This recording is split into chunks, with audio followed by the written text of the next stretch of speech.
हिसार में जीवन कुंडू हत्या मामले को लेकर हिसार पुलिस को बड़ी सफलता हाथ लगी है। इस मामले में फरार चल रहा मुख्य आरोपी व उसके दो साथी को पुलिस ने गुजरात से गिरफ्तार कर लिया। तस्वीरों में देख सकते हैं जो हिसार पुलिस जो है गुजरात से हिसार लेकर पहुंची थी और जो है अब कोर्ट में पेश किया जाएगा। और इस बारे में हिसार एसपी ने प्रेस वार्ता की है।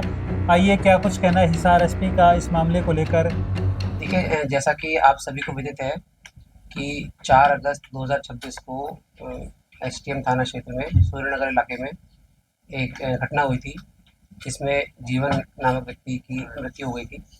और प्रकरण तो आपको सभी को मालूम ही है। उसी दिन कार्रवाई करते हुए 388 नंबर एफआईआर एसटीएम थाना क्षेत्र में जो घटना हुई थी उसमें एसटीएम थाने में दर्ज हुई थी 4 अगस्त 2026 को। और समय समय पे अभी तक इसमें 9 आरोपी पकड़े गए थे। और आम जनमानस की भी ये मांग रही थी कि भाई इसमें जो मुख्य आरोपी हैं, जो वारदात में भी शामिल थे, उन पे कार्रवाई हो, उनको पकड़ा जाए। और लंबे समय से हरियाणा पुलिस की अनेक टीम, जिसमें हिसार पुलिस की और एसटीएफ की जो टीम्स हैं, वो अलग अलग क्षेत्रों में लगातार रेड कर रही थी। और एक लंबे सघन अभियान के बाद में और दिन रात की मेहनत के बाद में हरियाणा पुलिस की जो टीम्स हैं उन्हें सफलता प्राप्त हुई है। और जो मुख्य आरोपी इसमें जो रमेश नामक व्यक्ति हैं और इनके साथ में जो 2 और आरोपी थे, जो उनको गिरफ्तार किया गया है। कुल अभी तक 12 लोगों की गिरफ्तारी 12 आरोपी की गिरफ्तारी अभी तक इसमें हुई है। और जूनागढ़ से जो है ये रमेश और इनके साथ में जो इनके सह आरोपी विशाल और सौरभ, इनकी गिरफ्तारी करने के बाद में अब तक इस मामले में सभी आरोपी की गिरफ्तारी 12 आरोपी की गिरफ्तारी हो चुकी है। और अभी इनको माननीय अदालत में पेश करके नियमानुसार कार्रवाई अमल में लाई जाएगी। रिमांड भी लिया जाएगा। बिल्कुल रिमांड लिया जाएगा। सर, आप जूनागढ़ पहुंचे कैसे थे, वहाँ कैसे रह रहे थे और क्या उसमें रहना बदल बदल के रह रहे थे? इतने दिन बच्चे कैसे रहे? देखिए, इसमें मैं वैसे तो मैटर अंडर इन्वेस्टिगेशन है, लेकिन मैं थोड़ा सा आपको बताना चाहूँगा कि ये अपनी जगह बदल रहे थे।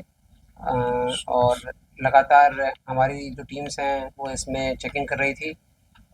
अब क्या इनका मोडस ऑपरेंडी रहा या क्या रहा, वो तो मैटर ऑफ इन्वेस्टिगेशन है। और क्योंकि मैटर अभी अंडर इन्वेस्टिगेशन है और ट्रायल होगा, तो उसको तो मैं आप तक साझा नहीं कर पाऊँगा।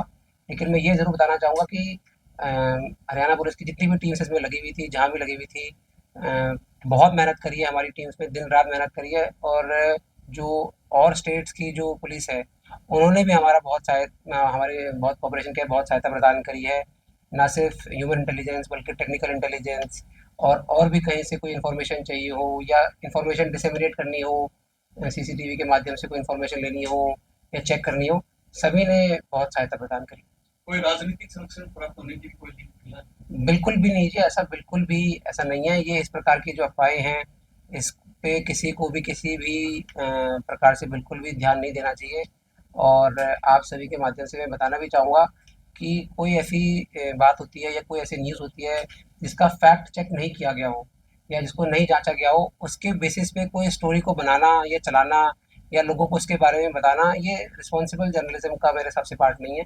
तो कोई भी बात अगर अपन मास मीडिया में ला रहे हैं या जनता को बता रहे हैं, तो उसको एक बार वेरीफाई जरूर कर लें। 10 टीमें आपने पहले बनाई थी, उसके बाद सीएम साहब से समझौता हुआ, ये बताया गया कि और ज्यादा टीमें बढ़ाई जाएंगी। कुल कितनी टीमें ऑपरेट कर रही हैं?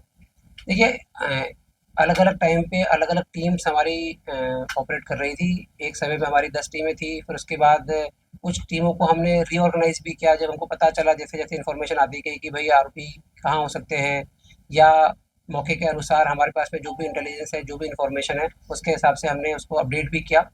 तो ज़रूरत के हिसाब से, इन्फॉर्मेशन के हिसाब से, इंटेलिजेंस के हिसाब से हमने हमारी जो टीम्स का डिप्लॉयमेंट है और नंबर, उसको हम डायनेमिकली चेंज करते रहे। कोई पहले का भी आपराधिक रिपोर्ट? हाँ जी, आपराधिक रिकॉर्ड है। कितने अभी तक कितने आरोपी पकड़े जा चुके हैं? 12 आरोपी पकड़े जा चुके हैं। पहले जो मामले दर्ज कितने होंगे तो बता दीजिए।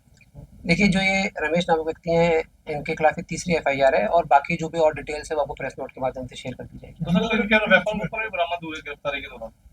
देखिए, अभी तो पूछताछ की जाएगी। और जो भी बरामदगी, जो पहले वाले आरोपी हैं उनसे जो बरामदगी हुई है, वो मैं बता देता हूँ कि भाई रिट्स गाड़ी बरामद हुई है, जो पहले कुछ आरोपी गिरफ्तार हुए हैं।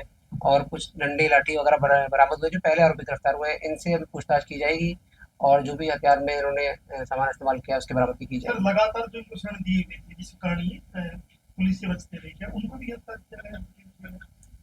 अभी तक तो ये सामने आया है कि भाई अपने स्तर पे हरियाणा के बाहर अन्य जगहों पे घूम रहे थे। लेकिन अगर जांच में ऐसा आता है कि भाई कोई दोस्त या रिश्तेदार या कोई ऐसे व्यक्ति हैं जिनकी मदद से ये इस प्रकार से अलग अलग जगह या अलग अलग राज्यों में थे, तो जांच के दायरे से वो भी भाग जूनागढ़ गए। में जहाँ गिरफ्तार हुआ तो वहाँ की क्या इंडिविजुअल कोई जगह थी या किसी होटल में या किसी स्थान पर कहाँ रुके हुए थे?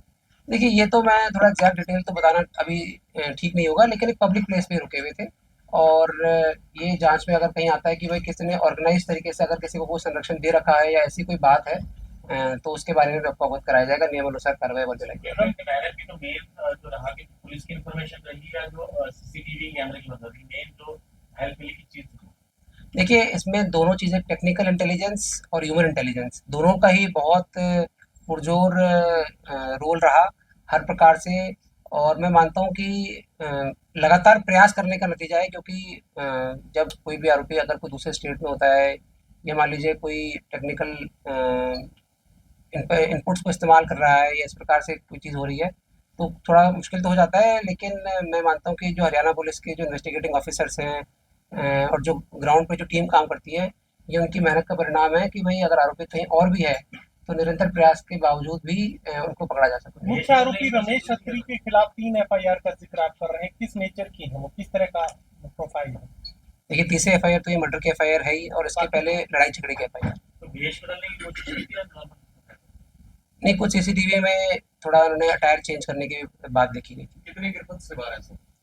देखिए, अभी तक तो जो भी झगड़े में जितने भी लोग थे, सभी लोगों को गिरफ्तार कर लिया गया है। लेकिन अगर और भी इन जांच में जो भी अगर ऐसी कोई बात आती है कि भाई जो इनसे पूछा जाता है, अगर ये ऐसी कोई बात बताते हैं, तो उस हिसाब से कार्रवाई अमल में लाएगी। पुरानी रंजिश की तहतीबंदी किया गया, पहले और भी बात हुई थी उससे। देखिए, ये तो अभी मतलब क्योंकि मैटर अंडर इन्वेस्टिगेशन है, हालांकि प्राइमा फेसा ही प्रथम दृष्टया इस प्रकार की बात सामने आई थी कि भाई इनकी पहले किसी बात को लेकर बोलचाल हुई थी। और लेकिन अगर इसके अलावा भी अगर कोई और बात सामने आती है, तो उस हिसाब से भी इन्वेस्टिगेशन की जाएगी। परिवार से कोई संपर्क हुआ, कुछ की जाएगी उस बात में? उनको बताया गया है जी इस मैटर के बारे में।